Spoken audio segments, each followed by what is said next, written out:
हिरण्यकश्यप रूपी व्यक्ति हमें समय समय पर मिलते रहते हैं। आज हम हिरण्यकश्यप को याद करते हैं प्रहलाद के वजह।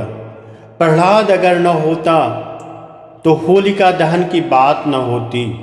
बीता हुआ कल जा चुका है, परंतु उसकी पकड़ बहुत गहरी है। होली उत्सव, होली पर्व की शुरुआत वास्तव में होलिका दहन से होती है। नमस्कार। होलिका दहन उत्सव, होलिका दहन पर्व बुराई पर अच्छाई की जीत के रूप में मनाया जाता है।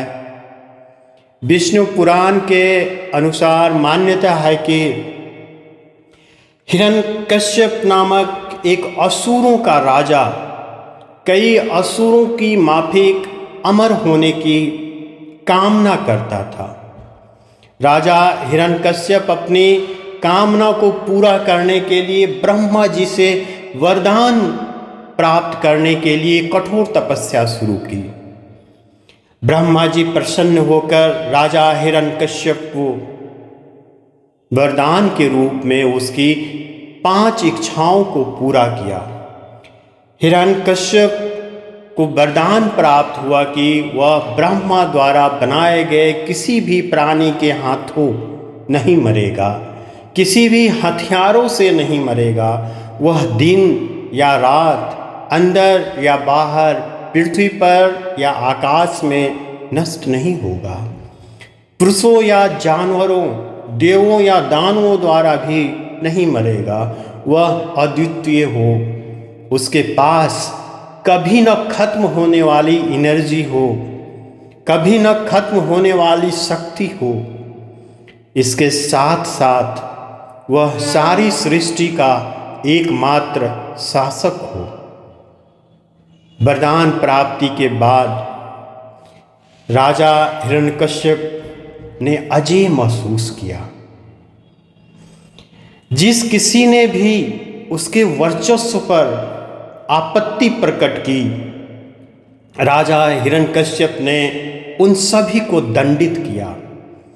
राजा हिरण्यकश्यप ने उन सभी को मार डाला। राजा हिरण्यकश्यप भगवान विष्णु का सबसे बड़ा शत्रु माना जाता था।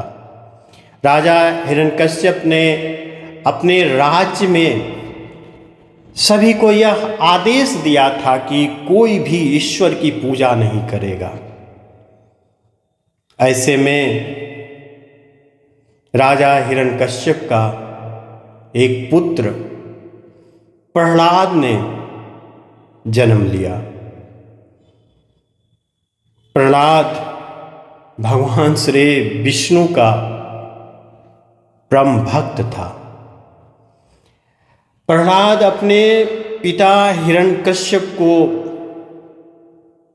एक देवता के रूप में मानने से इनकार कर दिया, अपने पिता को पूजने से इनकार कर दिया। प्रहलाद ने विष्णु में विश्वास करना व उनकी पूजा करना जारी रखा। प्रहलाद का जन्म असुर कुल में होने के कारण प्रहलाद के पिता राजा हिरण्यकश्यप को विष्णु भगवान के प्रति अपने पुत्र की आस्था बहुत खटकती थी। हिरण्यकश्यप ने अपने को बचाने की चेष्टा शुरू कर दी। प्रहलाद की इस आस्था ने हिरण्यकश्यप को काफी क्रोधित कर दिया। हिरण्यकश्यप एक पिता है, वह सारी सृष्टि का एकमात्र शासक है। पिता हिरण्यकश्यप को भी पता नहीं कि मेरे ही घर में एक और भक्त पैदा हो गया। हिरण्यकश्यप ने कल्पना भी नहीं किया था कि उसके घर में विष्णु भक्त हो, परंतु प्रहलाद ने जन्मा। यह छोटा सा बालक जो अपना ही था, अपना ही प्रहलाद था, इससे डर कैसा, इससे भय कैसा परंतु जीवन भर की सारी मान्यताएं, जीवन भर की सारी धारणाएं दांव पर लग गई।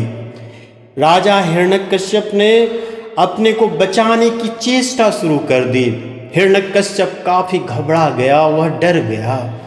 लाख समझाने के बाद भी जब प्रहलाद ने भगवान श्री विष्णु की भक्ति नहीं छोड़ी तो पिता हिरण्यकश्यप ने उसे बहुत ही यातनाएं दी। राजा हिरण्यकश्यप ने प्रहलाद को मारने के लिए कई प्रयास किए, लेकिन हर बार भगवान विष्णु की कृपा से प्रहलाद बच जाता। हिरण्यकश्यप के सभी प्रयास असफल रहे। तभी सभी तरकीबें अपनाने के बाद अंत में राजा हिरण्यकश्यप ने प्रहलाद को मारने के लिए अपनी असुरी बहन होलिका का सहारा लिया। होलिका को अग्नि में न जलने का वरदान प्राप्त था। अतः राजा हिरण्यकश्यप ने अपनी बहन होलिका की गोद में पुत्र प्रहलाद को बैठा दिया और उसके चारों तरफ अग्नि जला दी।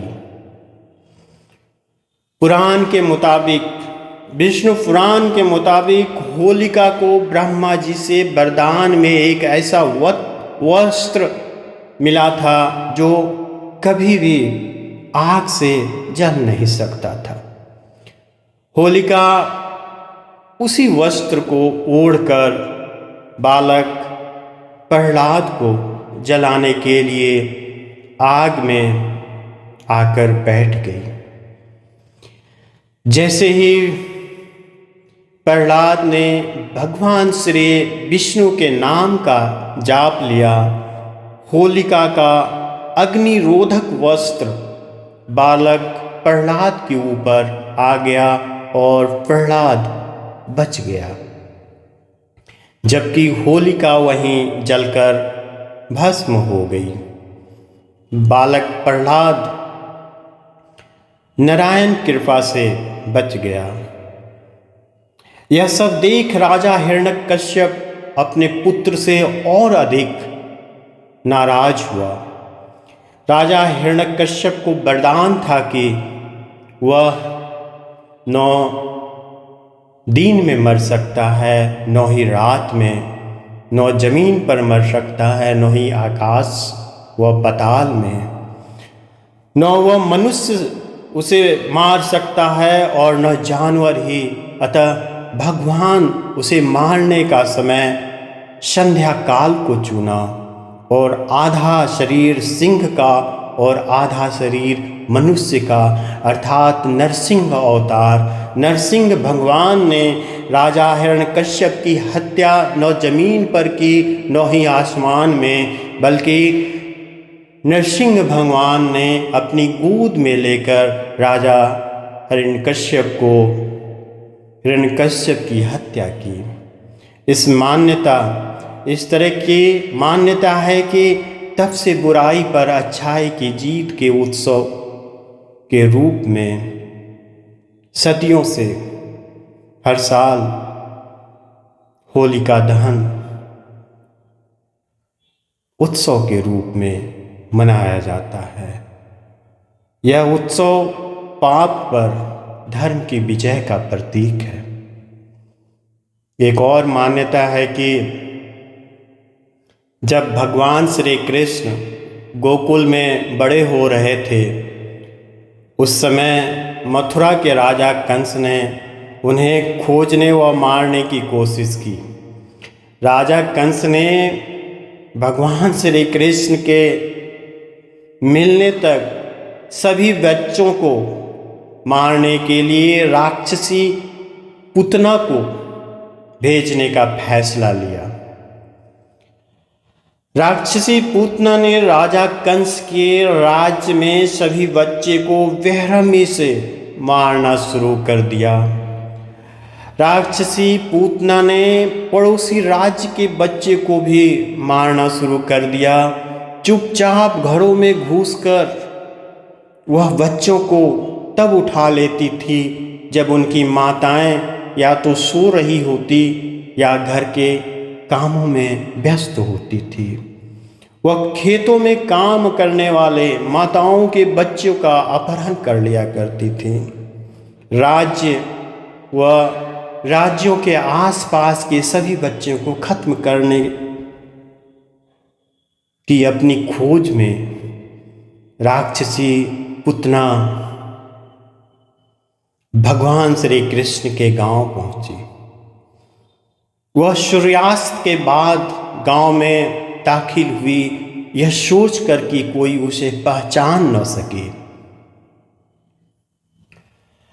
वह जहां भी जाती लोगों को यशोदा व नंदराज के नवजात शिशु के बारे में बात करते सुनती थी। यशोदा व नंदराज के नवजात शिशु के बारे में चर्चाएं सुना करती थी। नन्हे बालक के दिव्य रूप को देखकर हर कोई मंत्रमुग्ध नजर आ रहा था। राक्षसी पूतना ने तुरंत जान लिया कि यही वह बालक है जिसकी उसे तलाश थी। उसने रात गांव के बाहर बिताने व सुबह भगवान श्री कृष्ण के घर जाने का फैसला लिया। राक्षसी पूतना ने एक सुंदर स्त्री का वेश धारण किया और यशोदा व नंद के घर पहुंची। यहाँ यशोदा ने उनका अच्छी तरह से स्वागत किया। उसने अपना परिचय दिया और यशोदा से अनुरोध किया कि उसे कृष्ण को खिलाने की अनुमति दे। यशोदा ने भी सोचा कि सुंदर युवती कोई देवी हो और पूतना के अनुरोध पर राजी हो गई। राक्षसी पूतना ने नन्हे भगवान श्री कृष्ण को गोद में उठा लिया और उसे खिलाने लगी और अपने जहरीले दूध का स्तनपान उसे कराने लगी। उसने सोचा कि कुछ ही मिनटों में कृष्ण निर्जीव हो जाएंगे, परंतु इसके विपरीत राक्षसी पूतना को अचानक ऐसा लगने लगा जैसे वह छोटा सा बालक उसके जीवन को चूस रहा हो। उसने भगवान श्री कृष्ण को अपने से दूर करने की कोशिश की, लेकिन कृष्ण को अपने से दूर करने की कोशिश करने में असमर्थ रही। बालक कृष्ण को डराने के लिए वह अपने मूल रूप में वापस आ गई। वह हवा में उड़ने लगी इस कोशिश में कि बालक कृष्ण डरकर उसे छोड़ दे, लेकिन सब प्रयास व्यर्थ निकला। भगवान श्री कृष्ण ने उसे जाने नहीं दिया और अंततः राक्षसी पूतना के पूरे जीवन को चूस लिया। राक्षसी पूतना का निर्जीव शरीर धरती पर पृथ्वी पर गिर पड़ा और तब से राक्षसी पूतना रूपी बुराई के अंत के प्रतीक के रूप में होलिका दहन करने की मान्यता है। धन्यवाद।